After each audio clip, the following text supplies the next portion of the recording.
Hi, I'm Jamie from Right On with Jamie. Since 1989, I've taught English and ELA at just about every grade. As a result of the past 28 years in education, I know what it's like to live the teacher life. We have lesson plans, parent conferences, lunch duty, faculty meetings, bus duty, students needing extra assistance. The list is never ending. Because of all this, it's often difficult for us to find the time to create innovative and engaging lessons.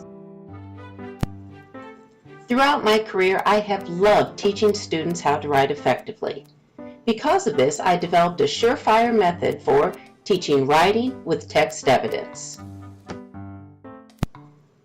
I like big books and I cannot lie. You other teachers can't deny. When a student comes in with all his work and sits down ready to learn, he gets smart. Yes, it's true. I'm an English teacher and I like big books. I also like little books, audiobooks, books on Kindle, just about every type of text there is. What I didn't like so much was teaching students how to write using evidence from text. What seemed intuitive to me was completely foreign to them. So I decided to break writing text-dependent analysis down into its simplest parts. To begin with, the students must first analyze the prompt, so they know exactly what they're writing about. Have them read the prompt and complete the following steps. The first thing the students need to do is circle the word or words that tell them the type of prompt they're writing. Next, they need to underline exactly what it is they're supposed to write about. And finally, highlight key vocabulary that should be included in the essay. Next, have students develop the claim of the essay, which answers the question, what do I think? Writing the claim is a great chance for your students to work on enhancing their sentence structure. This will help improve their sentence fluency and demonstrate different methods that can be used to get away from the typical simple sentences that start with I or the. Have them begin their claim with one of these claim signal words or phrases. Starting a sentence with, in my opinion, as far as I'm concerned, personally, etc., will add depth to their writing, as well as signaling the reader that the student is presenting their claim. After your students have the basics of writing a claim down, help them kick it up. Have them rewrite their simple sentence claim as a complex sentence, bonus points for starting with a subordinating clause, and watch their sentence fluency grow in leaps and bounds. The next step in the process is for the student to gather his or her ideas. Have them write down every idea, even if it doesn't seem like a good one to them at the time. Quite often, ideas that aren't their first choice are the ones that are the best. I always remind my students that they want their papers to stand out from the rest. If an idea is the first thing they thought of, then probably a lot of other students had the exact same idea. Now that we have our ideas, we can go on. The next step in writing an essay or a constructed response using text evidence is to develop the reason of the essay.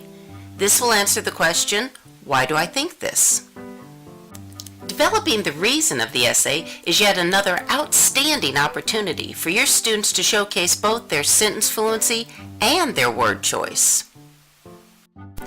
It's important that they introduce their reason with a cause-effect signal word. These words signal the reader that the student is providing the basis for their claim.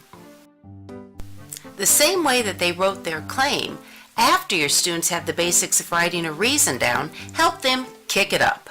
Some of the cause-effect words lend themselves to using a complex sentence beginning with a subordinate clause. Remembering to use a comma after the subordinate clause demonstrates advanced convention skills.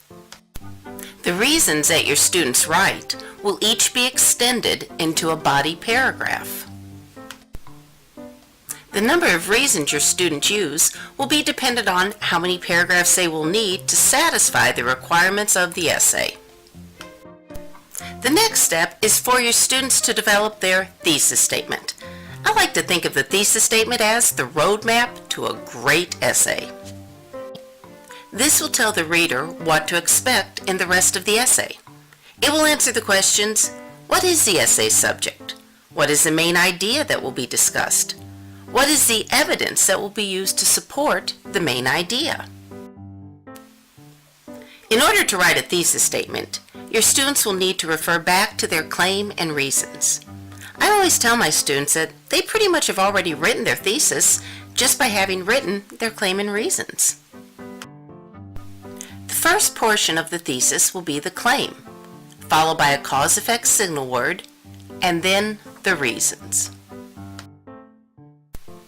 It's important for your students to know that in writing there's really never any one correct method. The thesis can be written in more than one way. They can choose to write a traditional thesis, or they can venture into using an implied thesis. Both will include the claim, but the implied thesis will not specifically state the reasons. I find that the traditional thesis is easier for my emerging writers. They often need the structure that listing the reasons provides. Now we get down to the nitty-gritty, the part that frustrates teachers and students alike, the evidence portion of writing with text evidence. Here's where it gets interesting. The evidence your students choose must support their reasons. Additionally, they must provide evidence for every reason. This evidence will answer the question, how do I know this? It is important when introducing text evidence to use proper punctuation. This allows the students to showcase their convention skills. There are numerous methods that can be used. Spend some time discussing each of these methods with your students. Have them use a different one for each piece of evidence in order to get some additional practice. The best way to find good supporting evidence is to put it in the form of a question. This will help your students find the right evidence to support their claim and reasons. It's a good idea for the students to develop a different question for each of their reasons. They will also need to make sure that they develop a question for every part of the prompt. There are many ways for your students to introduce evidence. This is a great chance for them to expand their writing techniques. Just remind them to use proper punctuation. Now, let's put it all together and see what a complete text evidence paragraph looks like. The paragraph will begin with a clearly stated claim. This will be followed by a reason that proves the claim. And finally, the evidence from the text to support the reason. At this point, your students have written all the parts of their paragraph. Now it's time for them to put it all together. The text evidence paragraph begins with the claim written as a complex sentence. Notice how the slide is color-coded. This is important so your students are able to visualize all parts of the paragraph. The next portion of the paragraph is the reason with the cause-effect word underlined. Once again, your students are able to visualize the individual parts coming together to form the paragraph. Finally, the students insert their evidence. They can utilize any method they're comfortable with.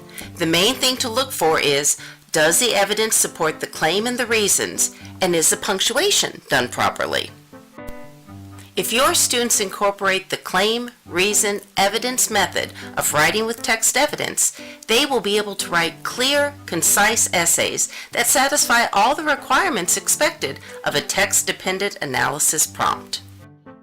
I hope the information presented in this video will help you when teaching writing with incorporating text evidence.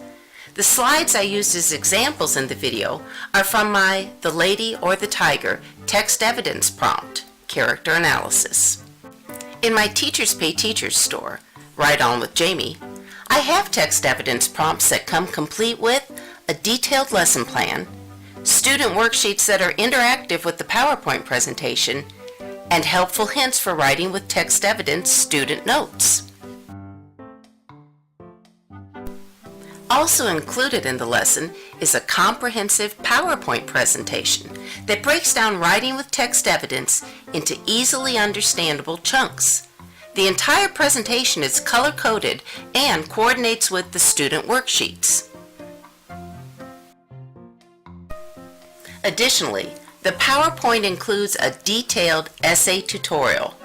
This tutorial is designed for the students to take notes on their student worksheet while completing the tutorial. These notes will be the basis of their entire essay. Finally, every lesson includes a line-numbered copy of the literary text that is the focus of the essay. This will allow your students to take notes, highlight, and properly cite the evidence that they choose. Also, check out my literature-based text-dependent analysis prompts. These prompts are based on the most common literature used in middle school and high school. Each lesson comes complete with a detailed lesson plan, student worksheets, an essay writing tutorial, and a PowerPoint presentation. These lessons are text-dependent analysis based, which will give your students the opportunity to use the skills that they have learned on the specific literature that you're using in class. Don't forget to check out my store on Teachers Pay Teachers, Right On with Jamie. Click the green star to become a follower. This is a great way to find out about new products and flash freebies. Right on!